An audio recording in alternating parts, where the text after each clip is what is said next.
Saudi Arabia, and I get along great with all of them. They buy apartments from me, they spend 40 million, 50 million. Am I supposed to dislike them? I like them very much.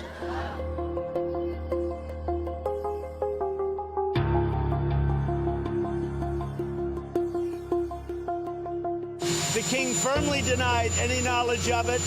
It sounded to me like maybe these could have been rogue killers. Who knows? But his was a flat denial. As all of this has happened, our current president has continued to bend over backwards to accommodate and ignore bin Salman's worst excesses, and sometimes even celebrate them.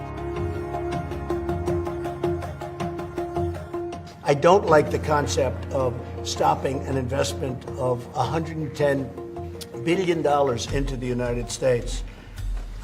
Because you know what they're going to do? They're going to take that money and spend it in Russia or China or someplace else.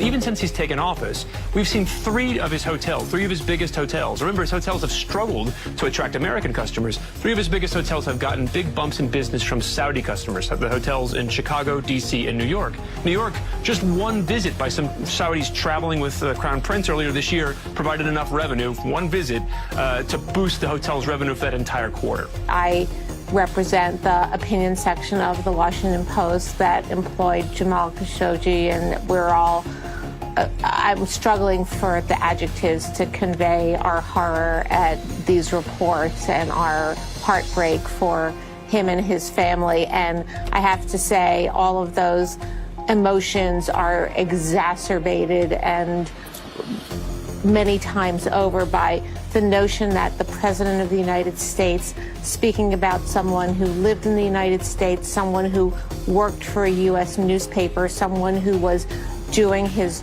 job, which was to tell the truth as he understood it about the country that he loved, that the president would describe our relations with Saudi Arabia as excellent, and that the president would talk about these relations in dollar terms and not in humanity and human rights terms.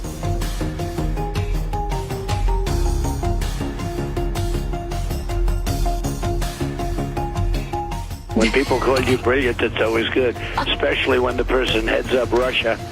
Yeah. Well, I mean, also as a person that kills journalists, political opponents, and invades countries. And invades countries. Obviously, that it would be a concern, would it not? He's running his country, and at least he's a leader. If they murder and dismember a guy, a prominent guy who lives in Virginia, U.S. permanent resident, writes for the Washington Post, has lots of powerful friends, and they cut his body up with a bone saw, as being alleged by the Turkish officials inside a consulate, what does that mean for everyone else? That means all of us we have targets on our backs. When the President of the United States basically expressed his love for tyrants and dictators, and I love him and he loves me and he sent me a letter, and then he comes out and say to people like you and me that we are enemy of the American people, he basically is green lighting to all of these dictators, yeah, you can get away with murder.